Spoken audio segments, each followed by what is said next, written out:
আমরা তো সকলেই জানি মাটির পাত্রে টক দই হয় দুর্দান্ত। এখানে আমি স্টিলের পাত্রে টক দই পাতিয়েছি। দেখেছেন কত সুন্দর হয়েছে? মাটির পাত্র থেকে অনেক সুন্দর হয়েছে এই টক দইটা। তো টক দইটা কেমনভাবে পাতলাম সেটা জানতে হলে তো সম্পূর্ণ ভিডিওটা দেখতেই হবে। তো সম্পূর্ণ ভিডিওটা স্কিপ না করে পাশে থাকার অনুরোধ রইল। নমস্কার বন্ধুরা, আবার নতুন ভিডিও নিয়ে আপনাদের সামনে হাজির হয়েছি। আমার চ্যানেলটা নতুন হয়ে থাকলে চ্যানেলটিকে সাবস্ক্রাইব করে আমার পাশে থাকবেন। চলুন আর কথা না বাড়িয়ে ভিডিওটা শুরু করা যাক। এখানে আমি 1 লিটার গরুর দুধ নিয়ে নিয়েছি। এটা কিন্তু খাঁটি গরুর দুধ। আপনারা চাইলে যে কোনো প্যাকেটজাত দুধই ব্যবহার করতে পারেন। এখানে আমি একটা ছাঁকনির সাহায্যে দুধটাকে ছেঁকে নিলাম। এখানে আমি 50 গ্রাম পরিমাণ টক দই নিয়ে নিয়েছি 1 লিটার দুধের জন্য। এটাকে অনেকে বীজ দইও বলে থাকে। একটা ছাঁকনির সাহায্যে দইয়ের ভেতরে যে জলটা থাকে সেটাকে ছেঁকে নেব। গরমের দিনে টক দই খাওয়া কিন্তু শরীরের পক্ষে অনেকই ভালো। এই রেসিপিটা একবার দেখে কিন্তু আপনারা বাড়িতেই খুব সহজে টক দই বানিয়ে নিতে পারবেন। আর টক দই থেকে যে জলটা বেরিয়েছে সেটা কিন্তু আমি ফেলে দিলাম। অন্য আরেকটা পাত্রে এটাকে আমি ঢেলে নিলাম। বাড়িতেই যদি এত সহজ পদ্ধতিতে টক দই বানানো যায় তাহলে তো আর বাজার থেকে কেনার কোনো প্রশ্নই উঠছে না। এবার টক দইটাকে খুব ভালো করে ফাটিয়ে নিতে হবে। আর বীজ দইটা এমনভাবে ফাটাতে হবে যাতে তার মধ্যে কোনো দানা দানা ভাব না থাকে। এবার আমি খুব ভালো করে এটাকে ফাটিয়ে নেব। আপনারাও হাতে অনেক সময় নিয়ে কিন্তু এটাকে আস্তে আস্তে ফাটিয়ে নেবেন। আমি যে দুধটাকে ছেঁকে নিয়েছিলাম সেটাকে এবার গ্যাসে গরম হতে বসিয়ে দিয়েছি। দুধটাকে কিন্তু অনেকক্ষণ ধরে এইভাবেই নাড়িয়ে নাড়িয়ে জাল দিয়ে নিতে হবে। আর খেয়াল রাখতে হবে জাল দেওয়ার সময় যেন দুধে কোনো সর না পড়ে। 15-20 মিনিট মতো খুব ঘন করে জাল দিয়ে নিতে হবে।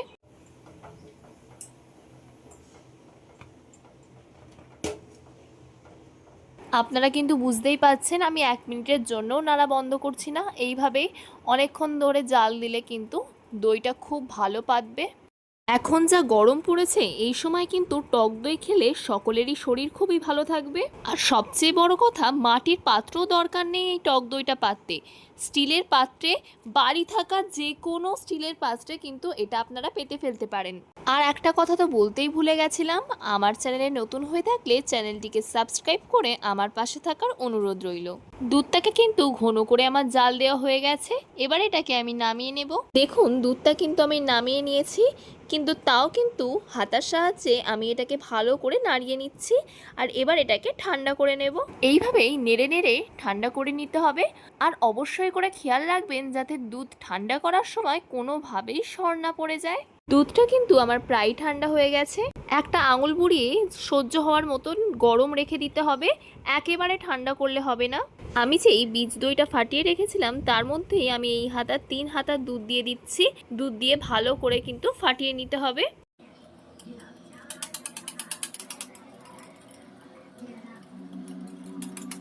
এই দুধ দিয়ে ফাটিয়ে রাখা বীজ টক দইটা কিন্তু আমি এর মধ্যে এবার দিয়ে দিচ্ছি। হাতার সাহায্যে কিন্তু বাটির দুধটাকে আবার একটু ভালো করে নাড়িয়ে নিতে হবে।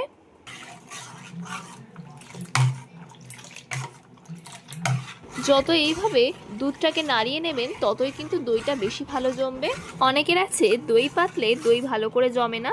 এইভাবেই অনেকক্ষণ ধরে নাড়িয়ে নেবেন, তাহলে কিন্তু দইটা খুব ভালো জমবে। এবার আপনারা যে কোনো স্টিলের টিফিন বক্স নিয়ে নেবেন। আমি এখানে একটা টিফিন বক্স নিয়ে নিয়েছি। এবার দই মিশিয়ে যে দুধটা রেখে দিয়েছিলাম সেটা কিন্তু এই টিফিন বক্সের মধ্যেই দিয়ে দিচ্ছি। এবার টিফিন বক্সের ঢাকনাটা আমি আটকে দেব। এখানে আমি একটা কম্বল নিয়ে নিয়েছি। এবার এর মধ্যে টিফিন বক্সটা বসিয়ে দিলাম। এবার কম্বলটা আর এক ফোল্ড করে দিয়ে দিচ্ছি। এটাকে আমি 10 ঘন্টা এইভাবেই চাপা দিয়ে রেখে দেব।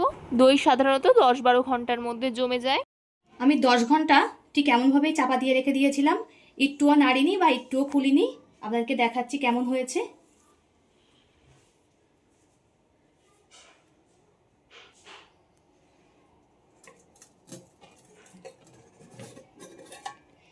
দেখুন কত সুন্দর হয়েছে আর কত সুন্দর জমেছে।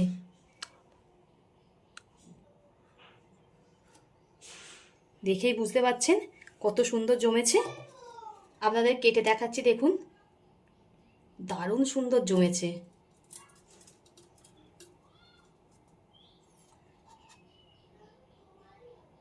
দেখুন কত সুন্দর লাগছে দেখতে, দারুণ সুন্দর কিন্তু জমেছে, আর খেতেও কিন্তু ভীষণ ভালো হবে। আমি কেটে আপনাদেরকে দেখাচ্ছি, দেখুন কতটা শক্ত হয়েছে। এই ঘরে পাতার টক দই কিন্তু খেতে দারুণ লাগে বন্ধুরা, এই পদ্ধতিতে একবার হলেও ট্রাই করবেন।